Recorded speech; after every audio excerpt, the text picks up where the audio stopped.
Hello, everyone, and welcome to the 46th episode of Kouryer Podcast. Today, I'm joined with Scott Thigpen. Thigpen? Oh, Thigpen. sorry, I already It's mispronounced okay. it. I'm sorry. It's all right. You're good. Scott Thigpen. Yeah, Hmm. and he's a visual developer and illustrator from Austin, Texas, from United States. And before we move on to the questions, I just need to quickly point out one thing to the listeners who might be listening to this episode is that today is the record the date that we're recording this episode right now, episode 46, is 19th of March. And as a lot of you might know, or if you haven't known, that's the reason I'm trying to remind, is that the 14th of March was the anniversary of the podcast. And because of that, I started a Photoshop course giveaway that is still, you can still enter, and you have like 2 days. There's 2 days remaining. On the 6 p.m. plus 3 GMT, I'm going to announce the winner of the results on March 21st. And so, I mean, there's still a chance if you haven't still entered and you wanted to, or if there's someone else or friend who might be interested, you can check the post or in the Instagram of the Kouryer podcast page. And with all of that out of the way, let's get to the questions. All right, first question. Give us a little introduction on how you got into visual arts and design. Sure. Just like probably every other artist, when I was a kid, I picked up pencil and paper and loved it, uh, and drew my heart out all the time. And then when I went to college. I did not go to college for art, and I was sort of went another direction. And after college, I was just miserable and wanted to move into. Well, I actually just wanted to be an animator. I mean, like any kid, I wanted to, that was infatuated with Disney. That's what I wanted to do was Disney animation, and so that didn't pan out really well. I made a portfolio and I sent it to 35 studios, and this is back in the 90s. So there was no like send a link, you sent a physical portfolio, and got 30, 36 rejects at the same time. So uh, it was very humbling at first. I started doing illustrations just to show people, and the web was starting to take off a little bit, so you could have an online presence, but you still send it by, oddly enough, fax. And so uh, I had a friend that worked at a large bank in town and said, "Well, we're looking to somebody to do T-shirt designs for our annual picnic," and they paid well. And I did that for a few years, doing their T-shirt designs, and then that became a whisper to another client that came to another client, and over time I just sort of built. I mean, it was a lot of hard work, but I sort of built a word of mouth that I did illustrations, and so I did that for quite some time, and it was interesting, and just I felt like I was just tripping through time into the next job to the next one. So that's kind of how that went.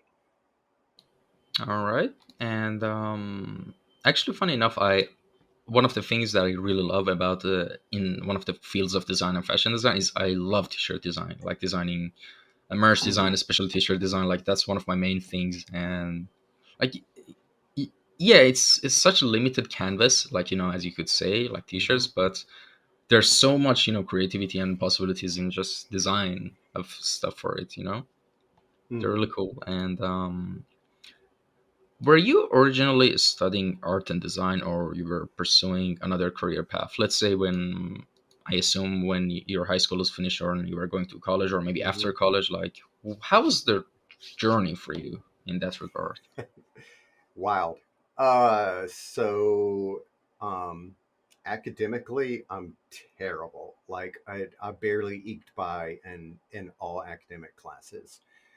Um, when I got to college, it was a constant struggle. If I was in English class, I was doodling, but uh, the environment I was in and grew up in lended more to doodling doesn't make you any money. So the whole starving artist, which is kind of a load of hooey.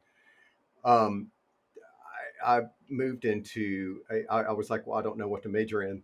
So I decided to major in religion and philosophy. So I took 4 years of Greek and 4 years of Hebrew and did lots and lots of studies on different philosophers and just multitudes of classes in that. When I was never happy, but I learned a lot. You both those fields teach you about critical thinking, which is super helpful later on.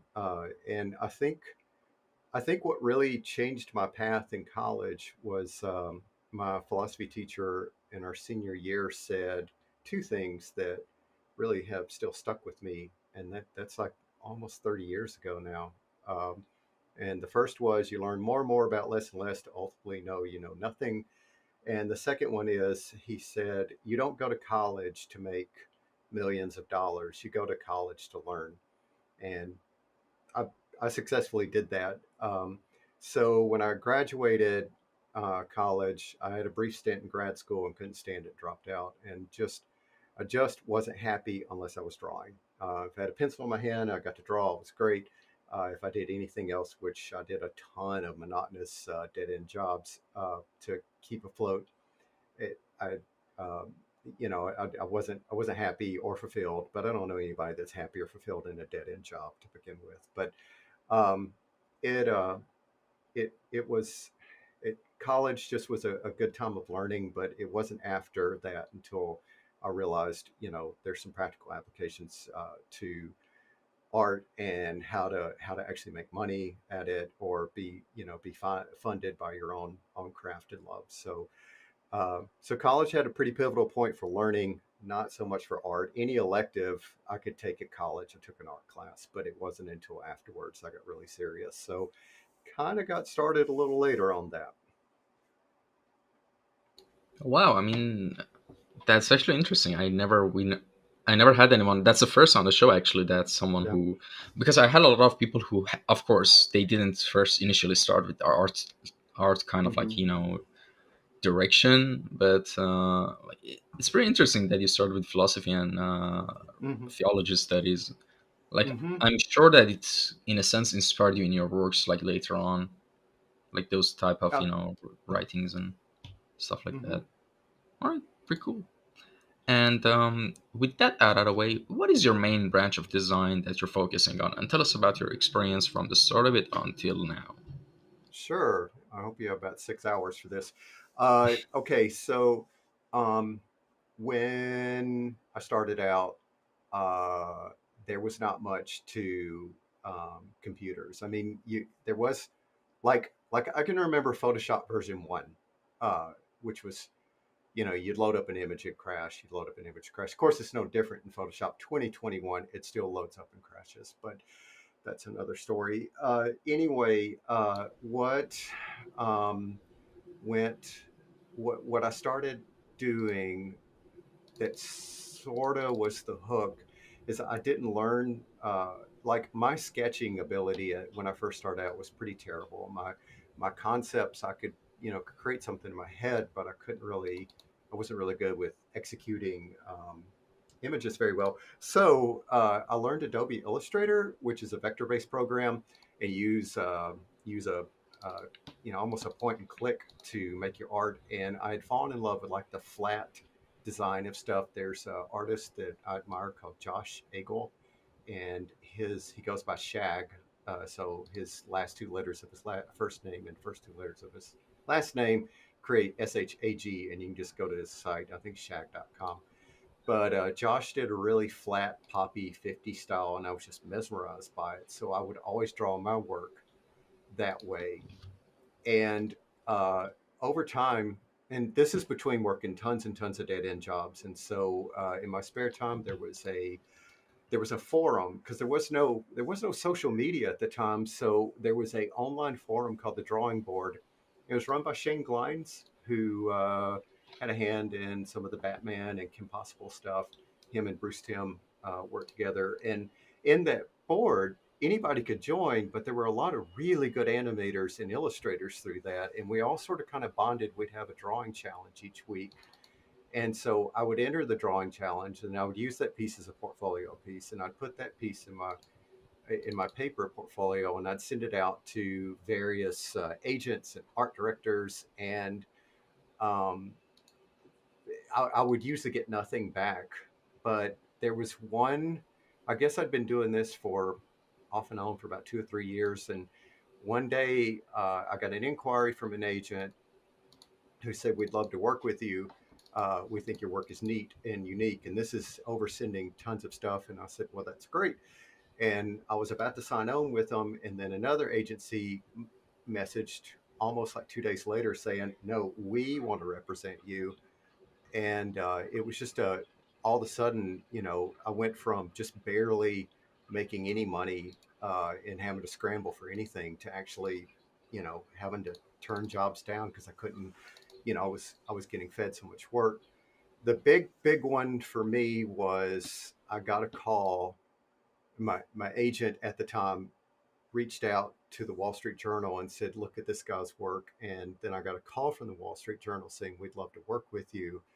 And that was a very long and great relationship with a big company that, it's sort of like a stepping stone. Once you got to that point, it was easy to kind of climb to the next level and the next level. So nothing has no good story doesn't have a few drama bits in it.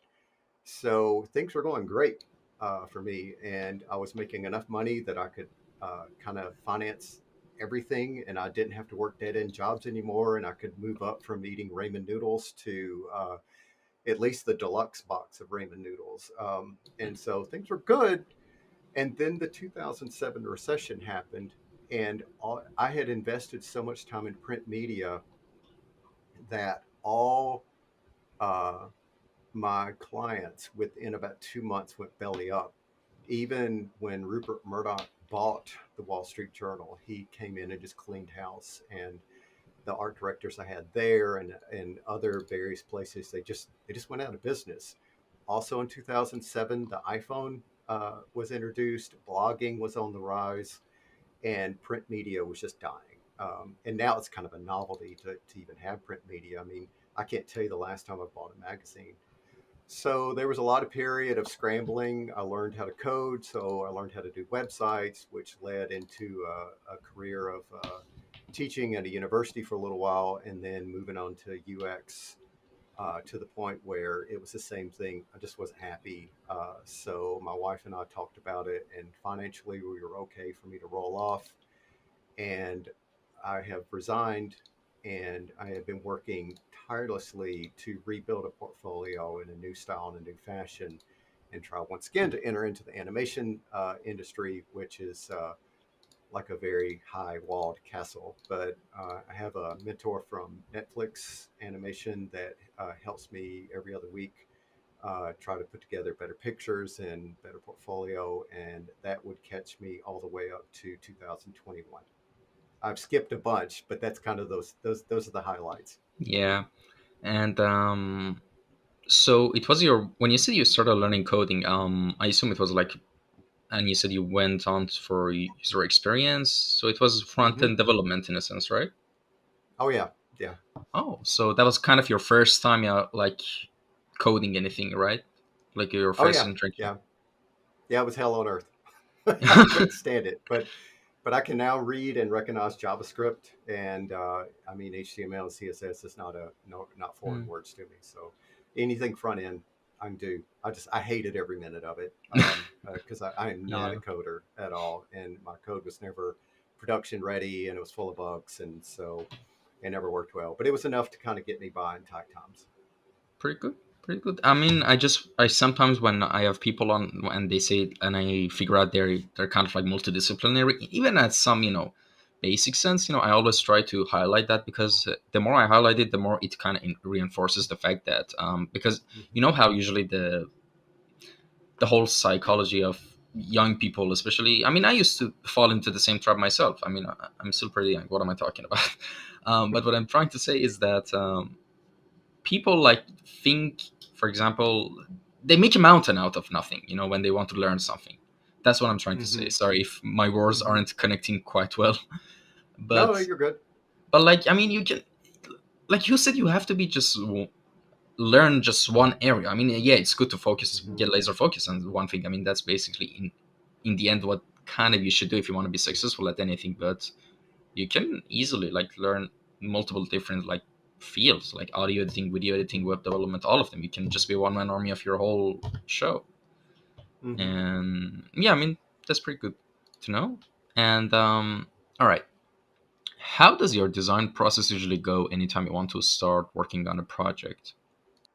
Sure. Uh, so there's been a constant since. So I started in the '90s. I know I look like I'm 21 or 19, but I'm a little bit older than that.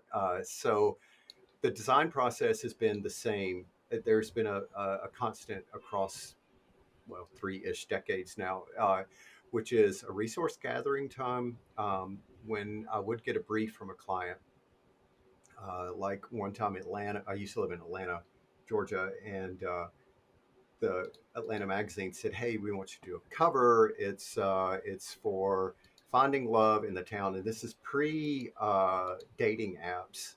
So there was ways you could kind of meet people online, but it was still kind of creepy and well, hell, it's creepy and weird now. But I mean, it's less creepy and weird. But anyway, they said, "Can you come up with some concepts for a cover for that on how to meet people online?" And I said, "Sure, yeah."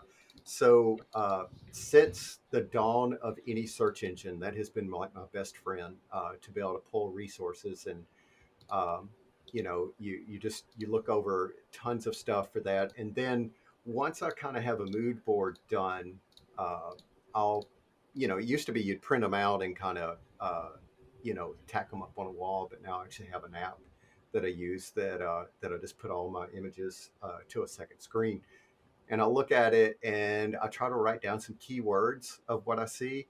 Obviously, I'll look at the brief and it says, if it says we're looking for something bright and poppy and we need it funny, then I'll look at actually what makes funny colors. What would make people giggle.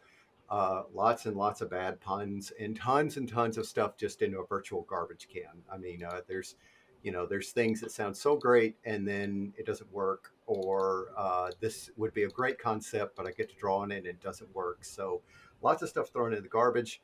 And then after the resource gathering, I'll do a series of thumbnails, sometimes really lazy, and I'll just pick one or two, but I try to stick to 50 per project. I'm not really worried about doing things over and over. I mean, it's just kind of been habit, but I'll pick around 50 or I'll draw around 50 for one concept, and then I'll look at it and see what appeals to me. If it's for me, I kind of just pick one and stick with it. If it's for a client, I usually deliver three rough drafts and say, this is where my head's at. This is what I think it's going to look like." And then I get feedback from a client and we go through a revision period. And then after that, it's just put on some good music and put your head down to the screen and try to turn Wi-Fi off and leave social media alone and work. But the harder part has always been the idea phase and the resource gathering. Just because it's kind of like a book with no words, and you got to write it, fill it up. It's tough, but that does help because once you do have all your resource gathered, you're able to um, you're able to kind of see a bigger picture, and you can have those aha moments, or I call them shower thoughts. You've looked at Hmm. something so long and you're taking a shower and going, "Oh, I could totally do that." And then, the idea is there. So that's the way I look at it. Is a lot of resource gathering, and then the thumbnail period, and then the back and forth with the client or yourself, and then just the execution, which is just work. A lot of clicking and drawing. Yep, that sums it up pretty well. Hmm. And all right, next question. Um, Now, in this section of the podcast, I want to ask you about some of your works in particular, and maybe some Sure. other miscellaneous stuff about your works. So Okay. one thing that caught my eye on your Instagram profile was, well, first sentence in your bio. I can always tell when movies use fake dinosaurs. Like, I mean, Yes. it's really fun. Like, it completely portrays like a main part of your personality, I guess. And I think in a review of someone from Wall Street Journal and kind of mentioned your sense of humor and stuff like that. Hmm. So it's good to know. And also, all right, now the main thing I want to ask: clients include Wall Street Journal, DreamWorks, and Condé Hmm. Nast. If I don't, Condé Nast. yeah, Condé Nast. They're well, actually, they own Reddit now, Hmm, but for the longest time, they were just a magazine publisher. all right. And could you tell us a bit about your experience working with these companies? Sure. So the Wall Street Journal, most awesome time I've ever had. Would it? I think all the art directors are gone that I worked with at the time. That it was it was always a big rush, like to the point where it was so much fun. They would usually call in a panic around 4, and they're like, "Hey, listen, we have this concept. We need to have it approved by 5. Can you get us 3 sketches in an hour?" And I would dive into it, um, and then they would at about 5 o'clock they'd have a meeting. We'd be back and forth, and then they would say, "Okay, do this one, and we need it by 8 in the morning because we got to go to print by 9." And so it was, how much coffee can I drink? And it was an all nighter to pull it up. It was always so much fun. Um, and I, it, I ended up making a lot of friends that way through that. And it just, yeah, that one was a rush. The big one was DreamWorks and most specifically Shrek. So every time I say that, people will put in their own implications. Like I was this big hot shot that worked, danced around with Eddie Murphy and Mike Myers, which is not the case. So here's the better story to getting to work for the big green ogre. Um, in the 90s, that drawing board place I mentioned, all of us would get together and everybody was fairly, I mean, there was a few people that were like lowly uh, production assistants at like Nickelodeon or the Muppets. And, you would, some people were, trying to get into like their own illustration group or trying to become animators. I mean, everybody was really fresh and green, but I made a lot of friends that way. Like it was my only art friends at the time. And so uh, that was like 97, 98. And, just like anywhere on any social media or any groups, you get to become closer friends with some people. And there was a guy named John that said, "Hey, I love your work. And man, I hope we can work together in the future sometime." And I was like, "Sure, yeah, I love, bouncing ideas off with you as well." And so a few years later, he called and said, "Hey, you remember me?" I said, "Yeah." And he said, "Well, I'm working at an agency. I own one. And there's a client of mine that I'd love for you to do the overflow work or they need an extra hand because they need somebody good with Adobe Illustrator." And I was like, "Oh, sure. Yeah, well, that's me. I know it backwards and forwards." And they said, "Well, it's an NDA. So I need you to sign it before we can tell you who the client is." And I was like, "Okay, sure. I'll not say a word." And it's like, "Well, it's DreamWorks and it's Shrek." So after I screamed and ran around the house and was dancing for joy, uh, here's the part. I still got to work for DreamWorks. I still got to work on Shrek. The part I was tasked with was help, like in the very first Shrek, where he's sitting on the toilet and he's flipping through the storybooks, and there's all the pages of the nursery rhymes on there. They needed extras for the interactive trivia game that went on to the DVD at the end of the movie, back when DVDs would have like those fun little hokey games and stuff. So that's what I got to work on. I did get to go to LA. I was in Atlanta when I got the job. I did get to go to LA. I did get to hang out with some people, but there was no, I mean, I was like a lowly peon in the lowest of low. I mean, I didn't even get to go to the DreamWorks station. I had to work at or their headquarters. I worked at at their studio, and then they would send the files over to get the game ready. But after I finished the job, I was like, "So I do get to say I worked for DreamWorks." And they're like, "Yep." And I was like, "And Shrek." And they're like, "Yep." I was like, "Okay, sure, I'll take it." So that was fun. It was a lot of fun. It's just that it was not. it wasn't as like, I always look at like animators, they just kind of hop on their little cloud and they float to work where they all kind of sing together and they're happy and have a good time. I'm sure that is not the case whatsoever. And it was not for me either. It was like, go into a room with a bunch of cubicles and sit down and do your work and put on some headphones and tune out everybody for 8 hours. Um, the Condé Nast. So Condé Nast ran tons of magazines like Modern Bride and Teen Magazine, Vogue, Mary Claire, and at the time, I was doing little spot illustrations for various small magazines that wanted me to do their horoscopes. Like, it'd be like, you're gonna, you're a Scorpio, and this is gonna be your month to find love, blah blah blah. And I would do these little ones, and over time, they got, an art director would tell an art director who would tell an art director, and then you'd end up getting work that way, or you'd have one art director at one place that you'd worked with and you got to be pretty good friends with, and then they'd move to a bigger firm and they would just take all the artists with them, and that's the way I would do with that. Magazines were my favorite of all time because it usually took a month to do. So you get your brief on Monday of like the first, uh, and then they were like, "Well, it's due by the 15th or the 20th."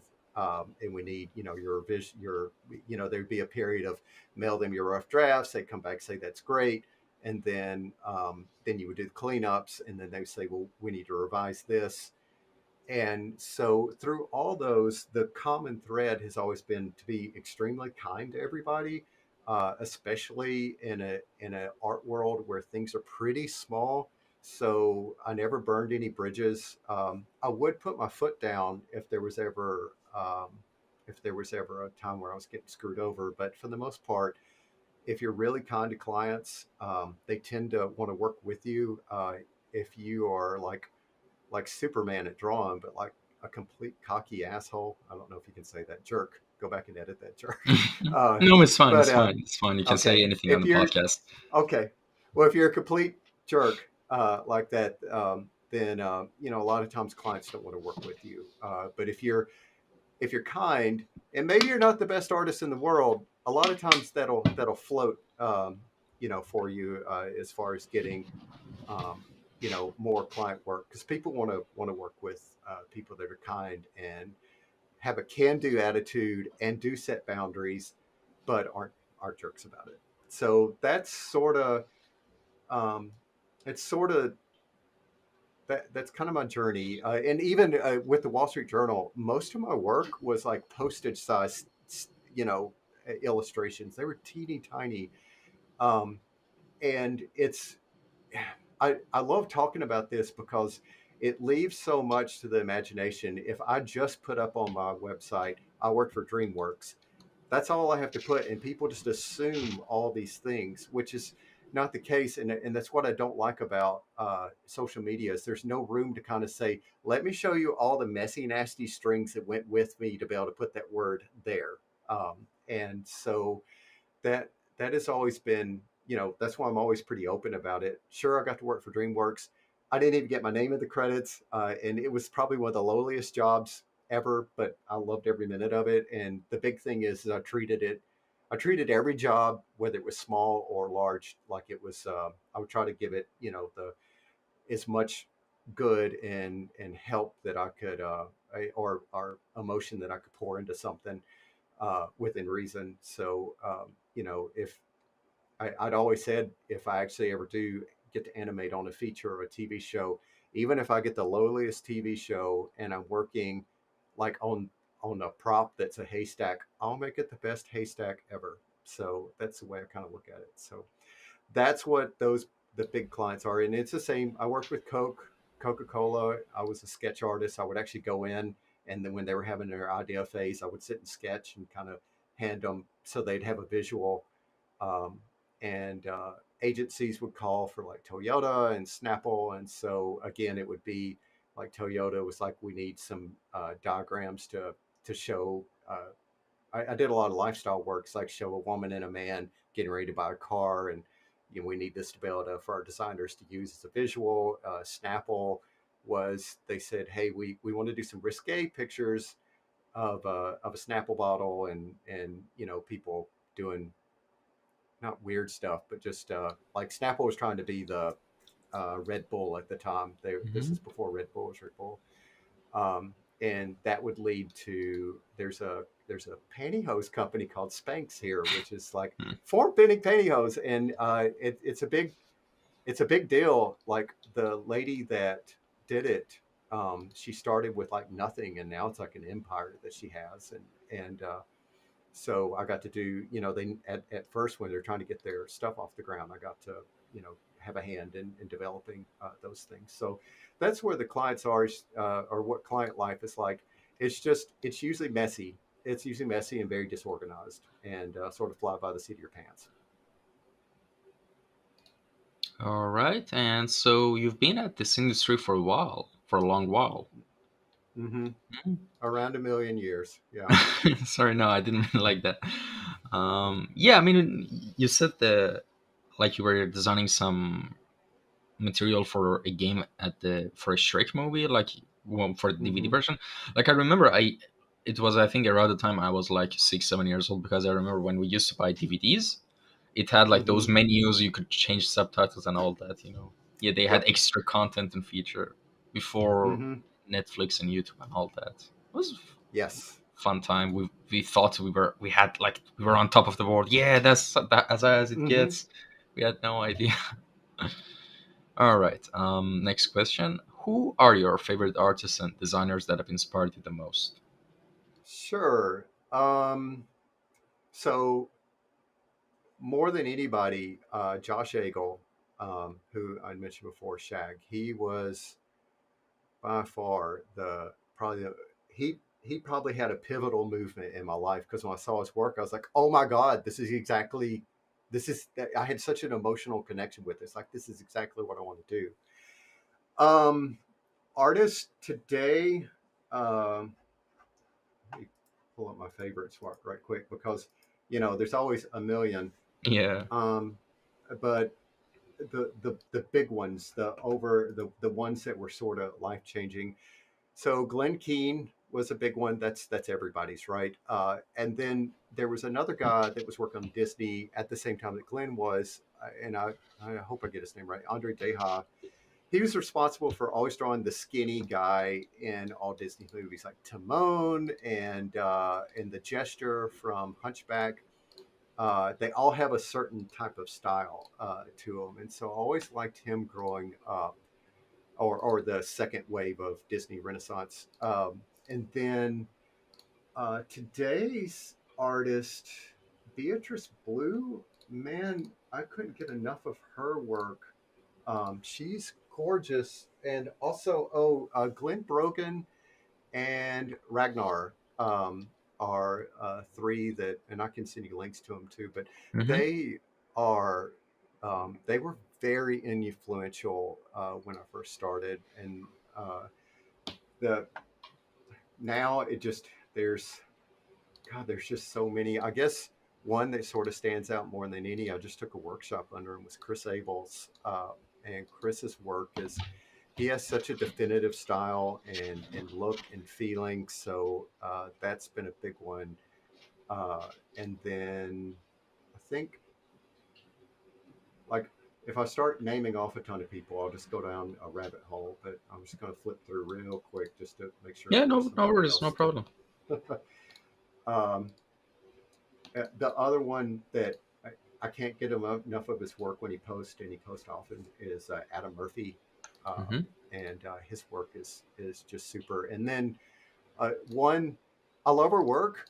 I don't have as much of emotional connection, but I do with her as a person, is Loish, who I've never seen somebody that has an enormous amount of followers and people that message her all the time, and she takes the time to respond to almost everybody. So, I mean, I sent her a pretty long email just asking her some questions about how and what and how can I do this, and she actually wrote back a fairly lengthy email, and it was quite nice. Um, and the other one, the last one, is Amanda Jolly, who's well, she's with Netflix now. She's kind of bounced all over the place. Um, her work I've always just had such a huge emotional connection with. Again, just her exaggerated features and her character designs. But she is another one that, here's a big top dog that, or top, top feeder fish, however you want to put that, the best words for that. And, I reached out to her and just said, hey, could I ask you a few questions, primarily on age, because she had started in the industry a little bit older. And she was more than happy to chat with me. And it was really nice, because it's really intimidating to reach out to people, because you think, oh, these big people don't have anything to say to lowly on me. But in the end, we're all just people. We put on our pants the same way, one leg at a time. So it's just, yeah. I mean, it's not. I mean, everybody's the same. Some Yeah. people may have a god complex, but so that's those are probably my bigger influences. Are those guys? Hmm. Yeah, I mean that's actually a pretty interesting thing you pointed out, that like it could be also the reverse effect of that. As you said, like some people have complexes, some people also have this kind of subconscious feeling that, oh, this artist is like, not just with artists, like even celebrities or even internet, basically popular famous people, and Mm-hmm. but like as you said, all of us are the same. Like the thing that matters is the human connection. And I know Mm-hmm. I sound really vague, but I'm just going to give an example, to clear it out. I don't know what is wrong with me today, actually, because I feel like my sentences don't form very well. Like when I started the podcast, I had really bad confidence issues. I was like, oh, I'm such a small page. I mean, why? I wasn't even confident to message people even with like 2 3K followers. I don't even know why at that time I would care if someone has 400,000. But I mean, you know how the society and everything is. I just subconsciously I couldn't help it. But then Mm-hmm. I was like, I just started like messaging people, and think I was like, what's the worst that's gonna happen? You just shoot your shot. and Mm-hmm. um and it's weird. First, I started for to work on my confidence in that sense. I started like messaging like people with 2 to 3K followers. Then it got higher and higher, and someone with like Mm-hmm. 25,000 followers. I think a really like very famous like shoe designer for Adidas, and like I'm not gonna mention his name, but he basically at the time told me that your following is too low and views and stuff like that, and that's the reason I'm kind of, which that kind of messed with me for a while. but Yeah. but then I started like and by the way, that was like, I think, yeah, that was the first time that it ever happened that directly, that Mm-hmm. kind of experience.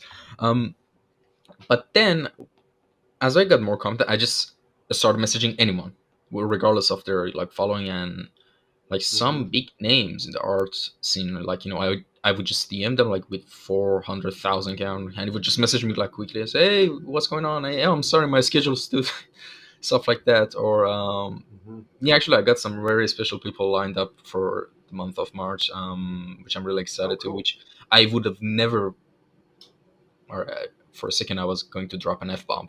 I would have never freaking thought that I could ever be able to get them on my podcast. And well, here we Mm-hmm. are. And yeah, I mean, just as you might be surprised that even a lot of these huge artists and influencers and content creators, if you just message them, like there's a high chance you're gonna get a response back.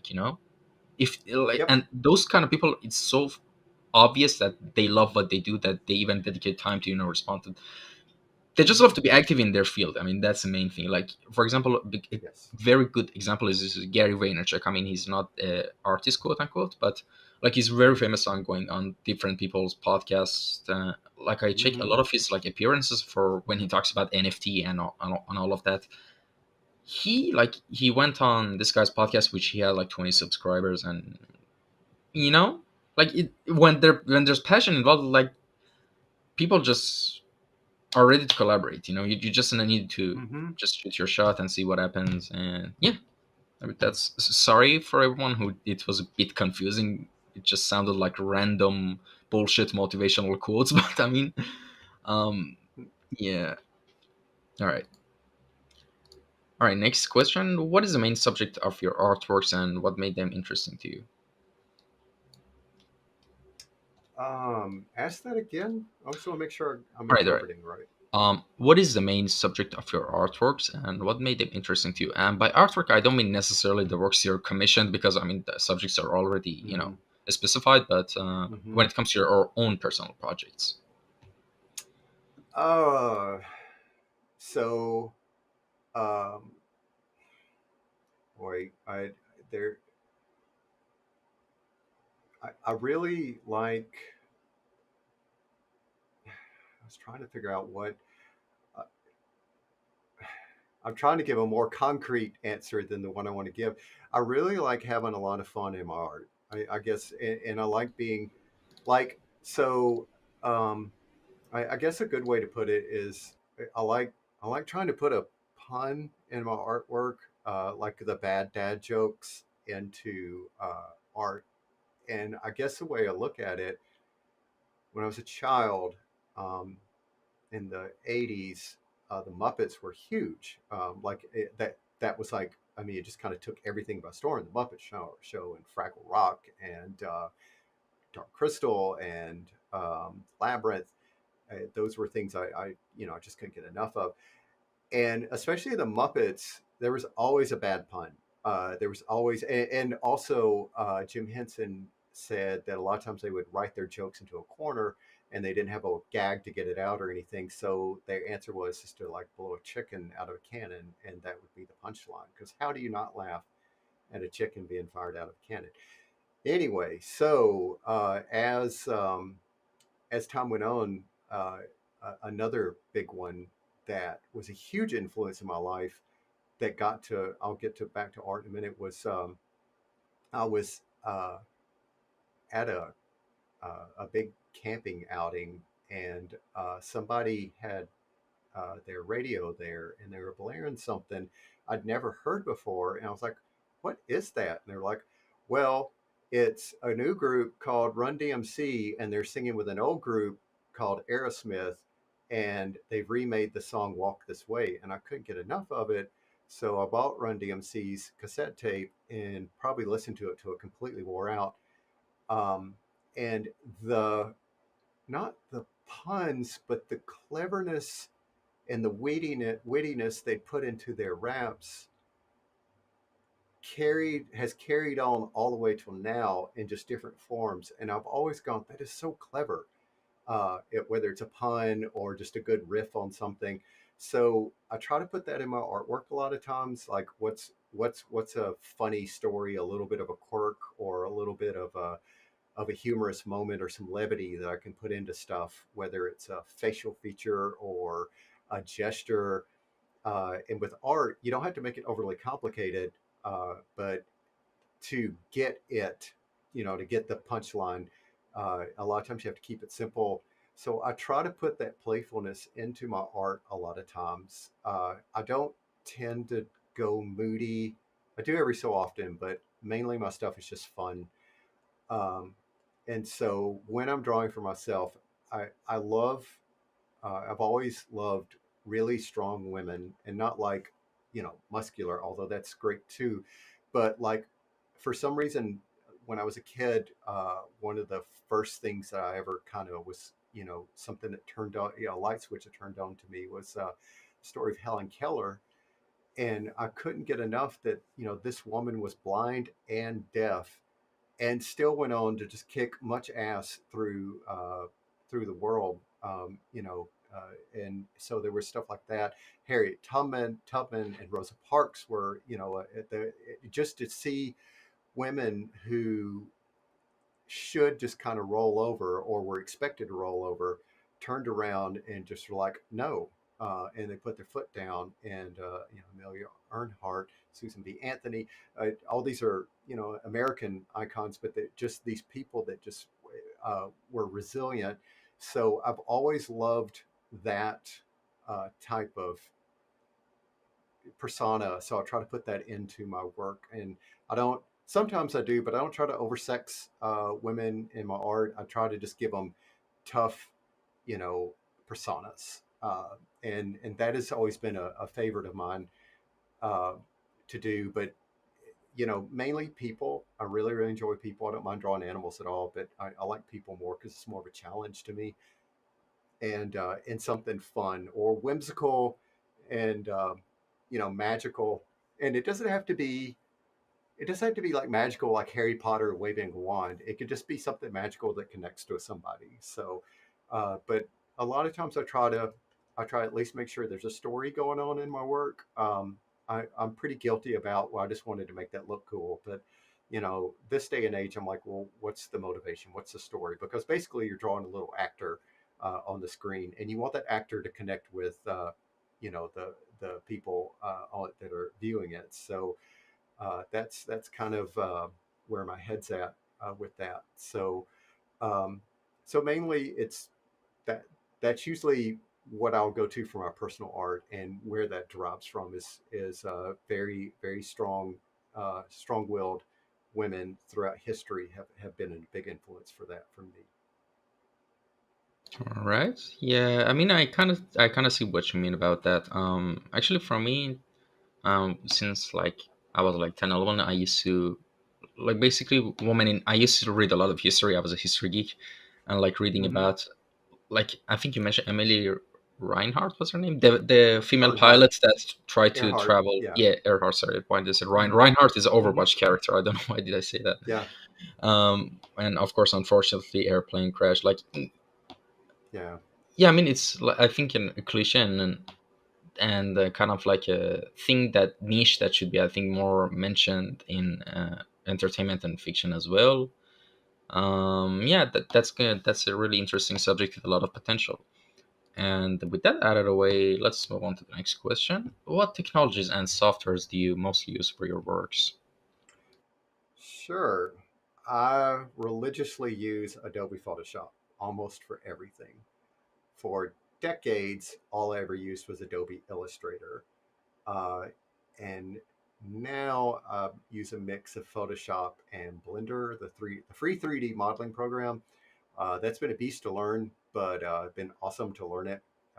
The ability to lay out something quickly in 3D and then bring it over to Photoshop and use it as a guide for if you're going to draw like a series of buildings or something. It makes it so much easier and faster to do that. So the main two are Photoshop and Blender, but almost always Photoshop. And I use a tablet.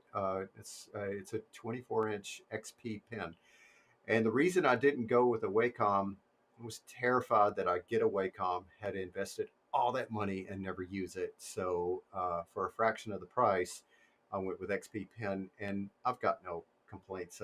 I'm sure a Wacom does things better, but this does everything just fine. So those are the three. But I still carry, if I go out, I still carry a sketchbook and a pencil, and using my go-to pencil, which is not the right one for artists, but I like it as a mechanical pencil. And I've got one with blue lead and one with red lead, and if I've got 5 minutes, I'll sketch.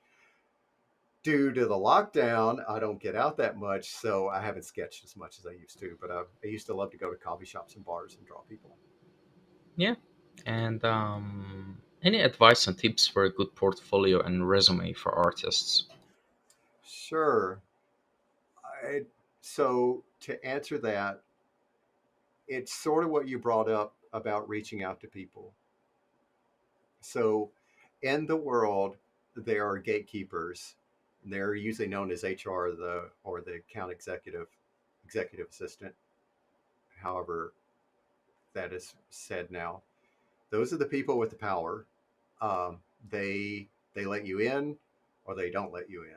So if your resume doesn't have the right buzzwords in it, they're probably just gonna, throw your resume right out, skip right over it. In all the major jobs I've ever gotten, it was because I went around that and I got to know the people around that. And when I say got to know the people, I don't if I can't be friends with somebody, I don't, or if I can't have a connection with somebody, I don't really pursue it. So I guess one, this is not art related, but job related. So I had taken a class, a figure drawing class, later on in like in the mid '90s at UAB, which is University of Alabama at Birmingham, and the teacher and I had gotten along pretty well. And then years later, I met him at a party, and he's like, "Hey, I remember you, and I heard you're doing like web design now, and I've always liked your artwork.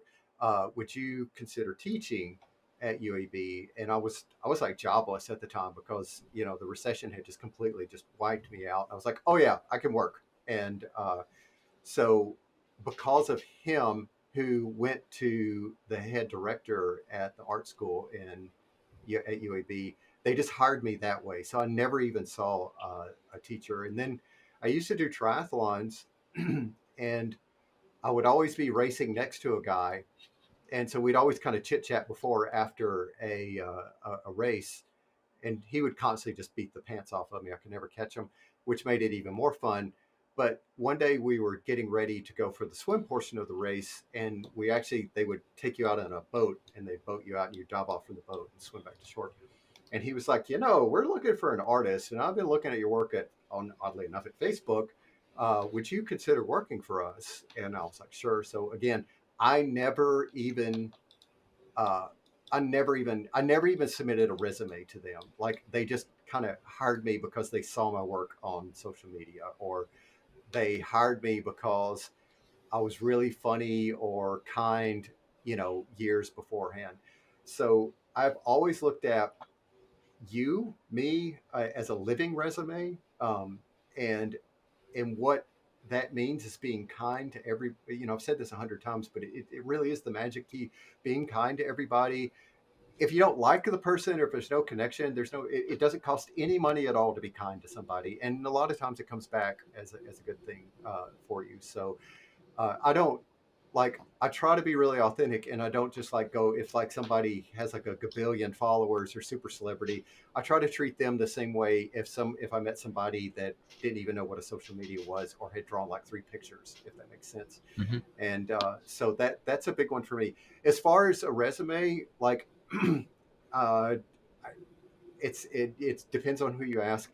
I've always had roughly about 20 images. I keep it on my website, and I have a rotating in of about 20 or 25 images. You can see them all there. They're kind of archived, but for the most part, I just want somebody to be able to look at it, distinguish, yes, we'd like to work with this person, no, we don't, and move on. So I think 20 gives enough people to kind of glance and see your work, and if they want to see more, they can click to see more. Uh, as far as the resume, I have one big one, and it's huge, and it's sort of like a formality, but I think it's one that people skip. Always write a heartfelt cover letter. I don't write.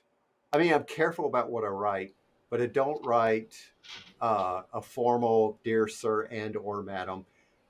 If I'm applying somewhere, I look at what their company is, what the vibe is, and I kind of structure things to that. Like, if they're cool and chill, I'll write a cool and chill place. If they're like Disney or Nickelodeon, I still give a personal, authentic cover letter, but I try to keep it a little more formal. And there is an app I've been using for forever called Grammarly.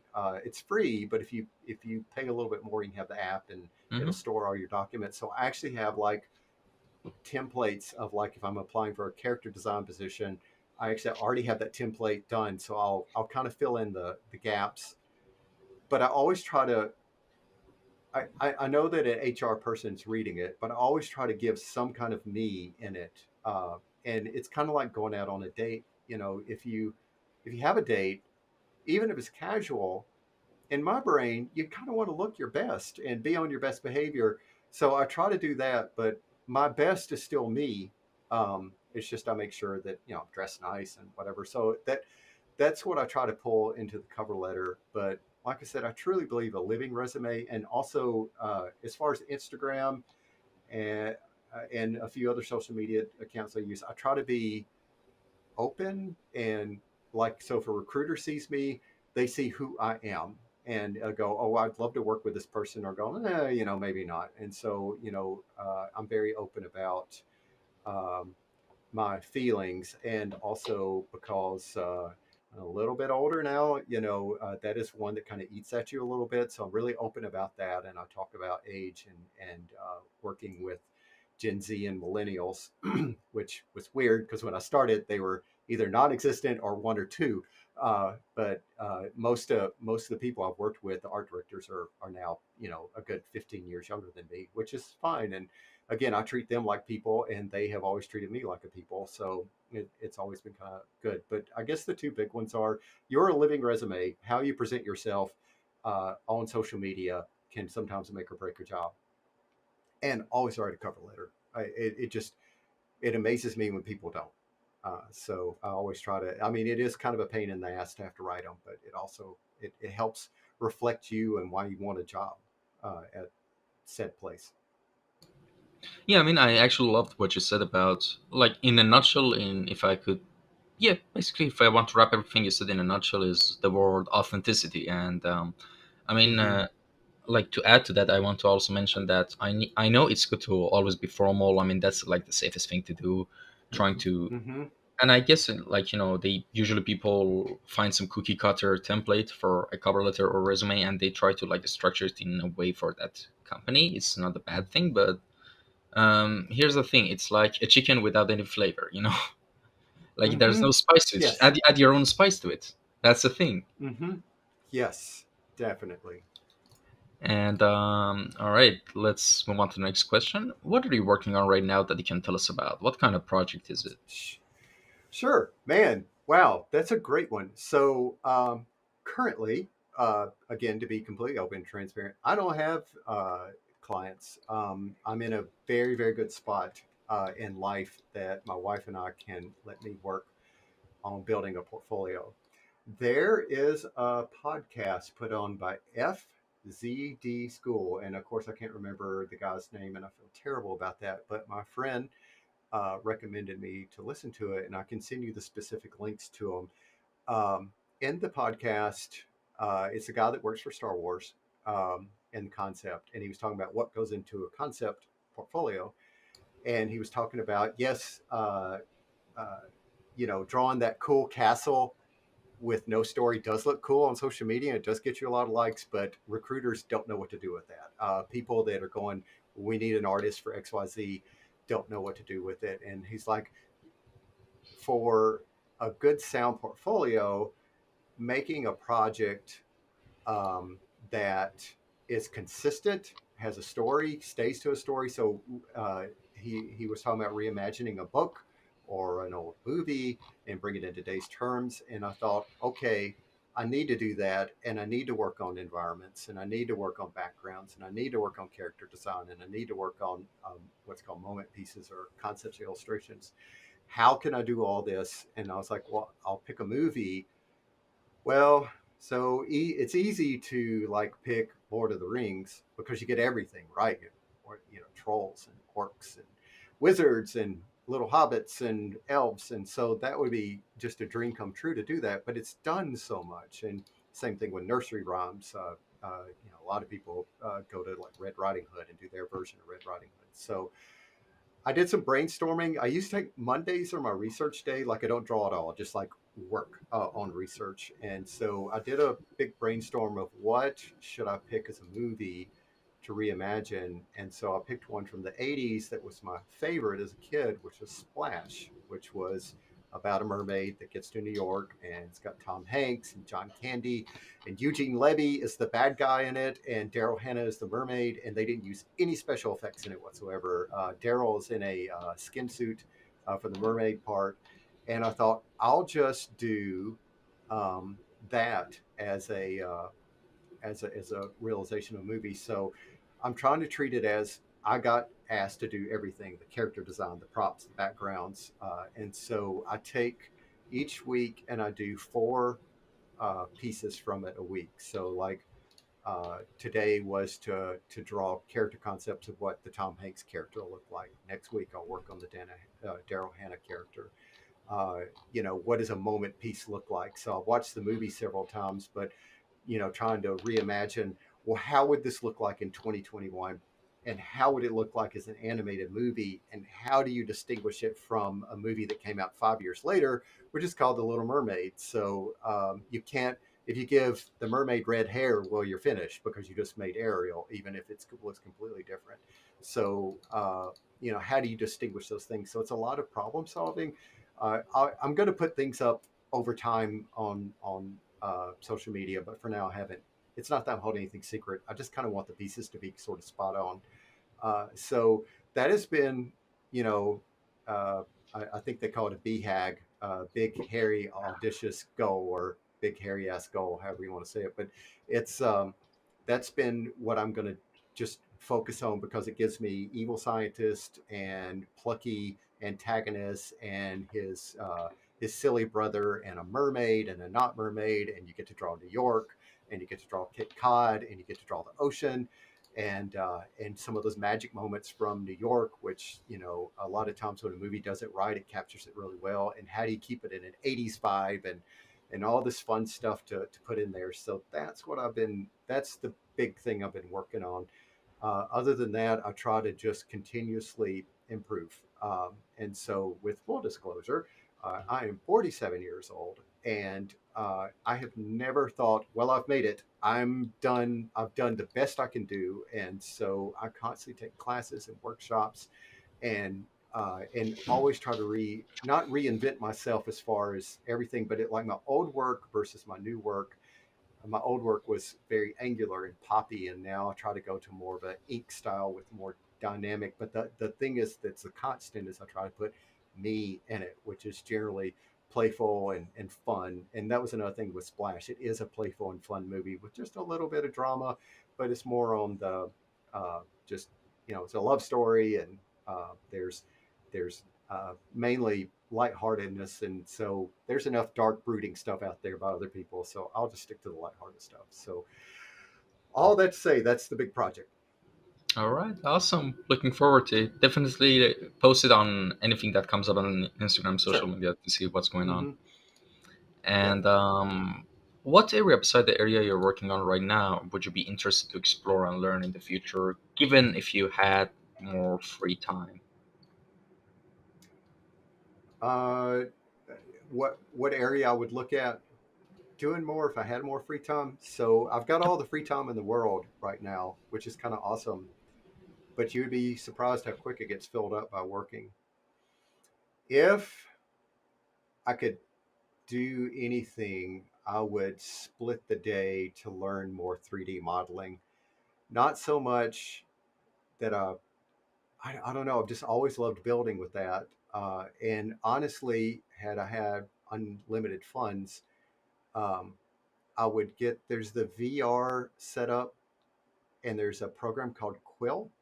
And so you actually put on the headset.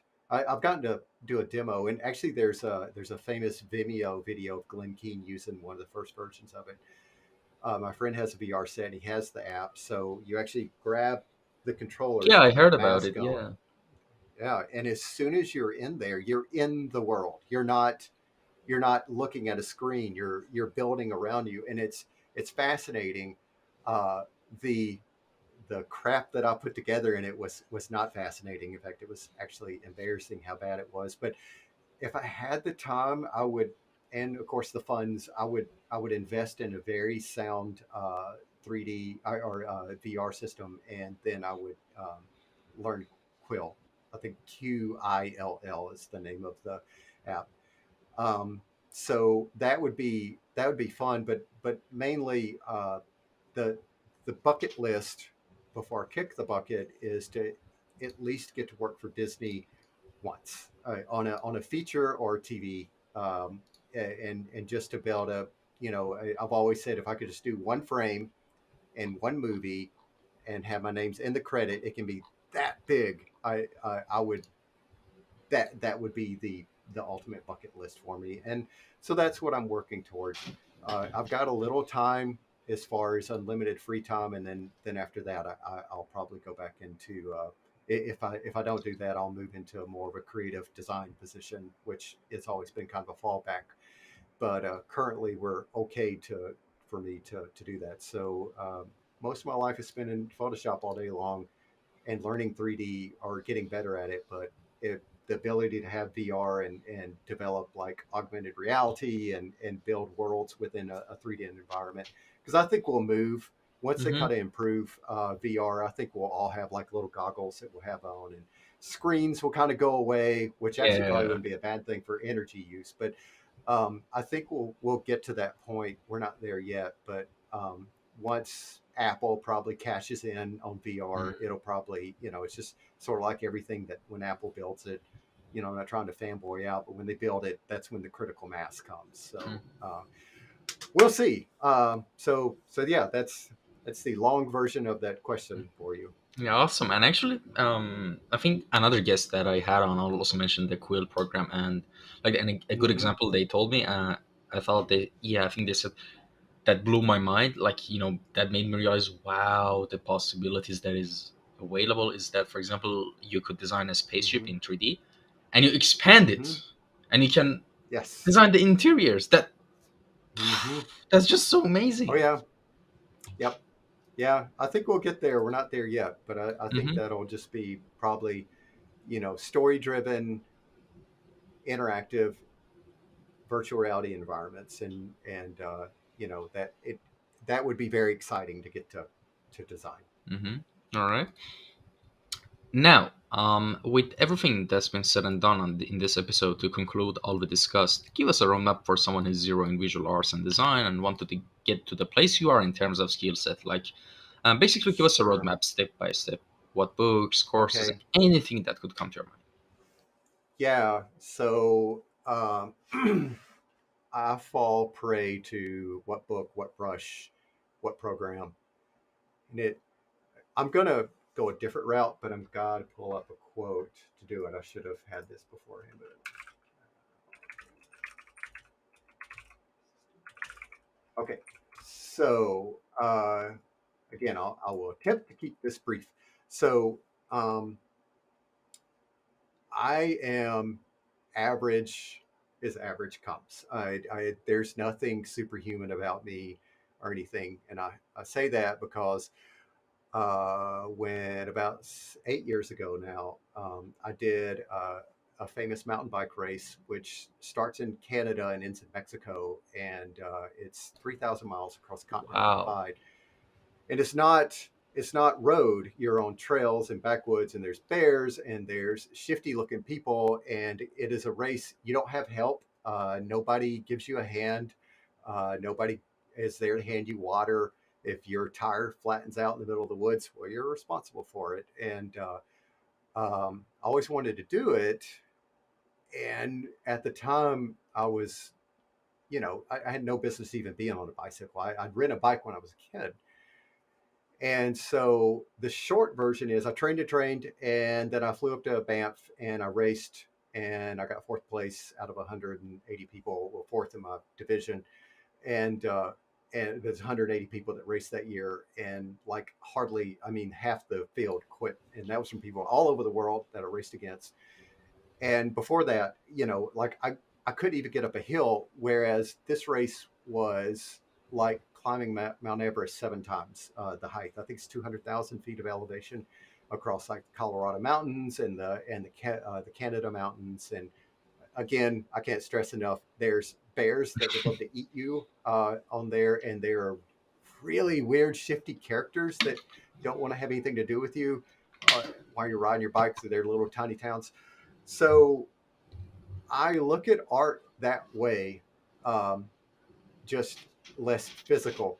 So the longer thing is that since I was at zero with a bike, and this is what you're asking about, somebody that's starting from zero, I was like, well, okay, so it's 3,000 miles, or the 2,743 miles. If I'm rounding up, there's 3,000 miles in this race. How am I going to do it? Well, the first thing I got to be able to do is ride really long on a bike. I got around 15 miles on my first training day and about passed out. So that didn't work out well. So what I did is I contracted out. I had a friend who was a coach who had done long distance cycling, and he needed graphic design done for his business. And I was like, look, get me across this race, and I will do all your graphic design. So we didn't exchange money; we exchanged services. He helped me learn about how to ride long distance, and I helped him with his graphic design. So that's the first thing, is using a skill that you have to help somebody out, so they help you out. Second of all, the training that I did had nothing to do with the best bike, the right bike. It had a lot to do with diet and exercise. And even exercise, I didn't go to a gym for any of this stuff. Like I had a jump rope and some weights, like little flexi weights and stuff. And I had an old beat up bike that I rode till it about fell to pieces. When I got to Canada, uh, I I'd done enough marketing on myself to get sponsored. I didn't have to pay for my bike, and the bike was very nice. And I also had uh, done fundraisers. This is back before GoFundMe and everything, or GoFundMe had not gotten popular. I kept a blog and a diary of everything I was doing every day. I'd post about 4 days a week, but I always was very open about all my training. And I didn't say, look at me, I'm the best cyclist. I was like, here's what I learned. Here's what I did. Here's what I gained. And over it, you would learn about the best bike part, not like the flashiest bike part or the coolest bike part, just like, oh, this will help me, get up. This gives me a mechanical advantage for climbing up mountains and stuff. So let's go all the way back to art. Um, it's the same thing. The best pencil or the best brush is the one you use. And I would, I mean, certainly, sure. I've got 100 Photoshop brushes, and I've got course after course you can take, but it's really the one you take and stick with. Um, so if you are going to learn visual design, find a mentor or somebody that is reasonable, and do your research heavily on this person or this school of thought, and stick with it. If if you're going to keep a social media presence and you're at zero, don't like post something and get pissed off because it got like one like, and that was your mother, who accidentally liked it and then unliked it later and then unfollowed you. Don't. The way you should start is day one. I posted this. It's crap, but here's what I learned. And then day two, I posted this. It's crap. Here's what I learned. There is a girl, a lady. Let me find her, that I just absolutely love seeing her stuff. So uh, her name is Valerie Riker. She is under Instagram as valerie.draws.daily. And she draws daily, and she writes about what she's doing, what she's learning, how transparent and open she is. And if you watch her progress over time, you've just seen like this evolution. And so she's fascinating to watch. I did it for a while on Instagram. Actually, I did it for like 2 years. I post daily, but it got to the point where it wasn't serving me anymore. But as far as a course, the the best thing that I've ever learned is drawing forms correctly in 3D perspective. Um, the ability to draw a sphere and a cylinder and a cone and a box, and bend them in 3D space has been more valuable than anything else I've ever learned. The other thing that I am passionate about is design, and that is a lot different than just accuracy or figure drawing or gestures or 3D modeling. Design to me is like the heart, and what connects to somebody. Like there's Disney movies that I see that I'm just like, oh my heart, this is the best thing ever, and other people are like, that's dumb. But to that person, they see something and they connect to. So, but the thing is, if you don't put your heart in it, you can tell a lot of times with movies that just kind of were copycats, or like the big one is like, I have like fallen in love with TikTok. It is so freaking fun to go and see little pigs running around, and puppies and kittens, and it's very positive. And I never seen politics, and it's wonderful for my brain.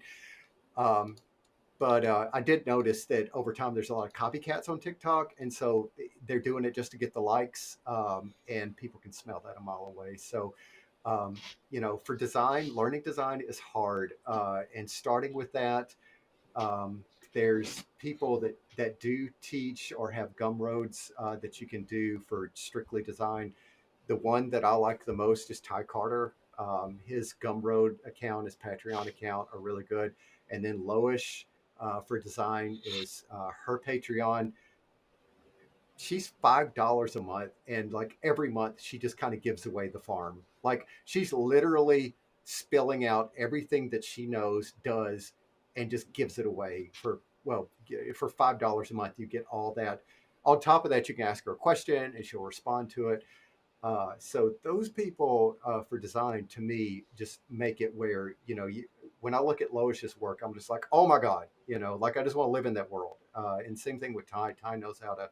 There's a lot of tricks about like learning big, medium, and small and stuff. And once you see it, you see it. The other big one, if you're going to go in visual design, is studying movies. And I don't mean just like sitting and going, oh, yeah, look at that. Like actually going shot by shot and looking at what makes a movie a movie. Probably one of the best ones for visual design is like Breaking Bad. Like their stuff, their attention to detail to everything in that movie, not just, I mean, the story is great, but if you go and look at all the visual representation of the colors and how things are constructed and why they're constructed and what's the meaning in every single piece. It's amazing. So those are, if you want to go the design route, that you know I would I would pick up going through like studying visual design and what that means and composition and color theory. A book that I would swear by, which has disappeared. Oh, there it is this one, um, Visions, um, All right. and Color and it's by, composition. yep, it's by Hans, Hans, Hmm. Bacher, Bacher, and that book should be required reading for everybody. And you can usually, it's expensive as all get out, so on Amazon, but if you go to a used bookstore, it's like not expensive at all. So that would be where I'd start. But I mean, mainly don't look at it as art. Look at it as you're training a skill, and it really, if the only pencil you have is like a number two lead pencil, just use the hell out of it, and learn that. And but don't go and buy the 52 pencil set because an influencer said on Instagram you should get that pencil set, because it doesn't matter. If that pencil set sits in a box and never gets used, it didn't help you. So I think for forever I just used a lead stick, for a lot of my drawing stuff. So that's you know I if that answers the question, that's the long one. But just treat it as learning, mastering a skill, not trying to make art. I mean, art comes through it, but Hmm. that's what I would do. Well, thank you so much for coming by. We've come to the end, and I'm gonna be honest. This was like one of the most educational Oh, episodes I had like for a while. Like, I mean, by educational, I mean not just drawing lessons, but also a lot of like life lessons we can learn from your experience. And where can people contact you if they had any questions or wanted to, check your works? sure.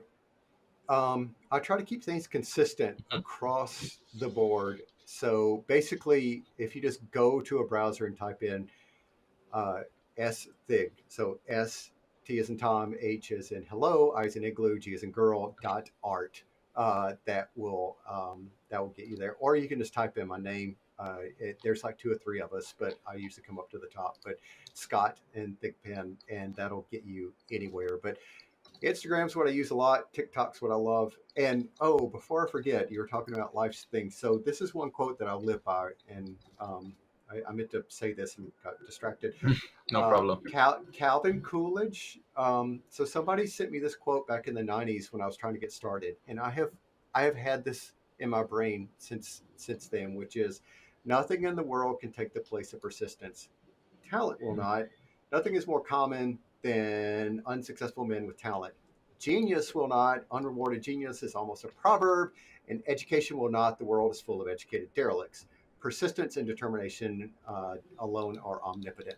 And there's a lot of, you can argue a lot of that, but the thing is, you can be smart and just kind of sit around with your arms folded, and that's not going to get you anywhere. And you can have talent, but if you don't do anything with it, it doesn't mean anything. And the same thing with the other one, genius.